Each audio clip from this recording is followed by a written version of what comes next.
In this lesson, we're going to continue to look at condensation polymers.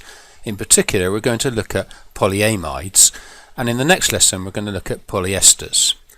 Okay, so you remember that from the previous lesson that a polyamide is formed when a dicarboxylic acid or diacid combines with a diamine.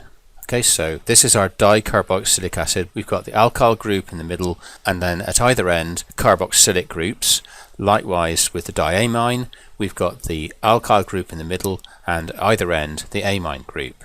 So in particular we're interested in nylon, so let's look at the diacid and the diamine that's required to make nylon. Okay, so we've got hexadioic acid. Okay, that's 6 carbon atoms and then the carboxyl group on either end, and that's going to combine with 1,6-diaminohexane.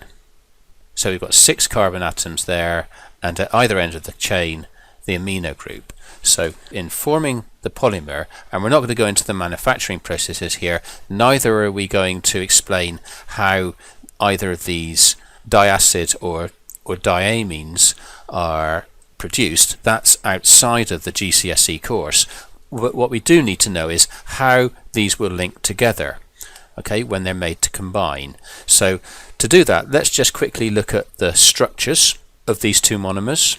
Okay, so when they come together, the OH group from the carboxyl group of this end of the diacid will combine with a hydrogen from the amine group, okay, to produce water.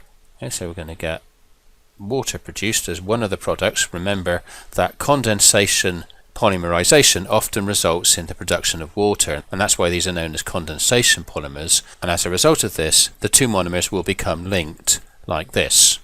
Okay, so the water's been removed and we're left with the diamine monomer being joined to the dicarboxyl monomer, and this is the link that joins the two polymer units, and it's called the amide link.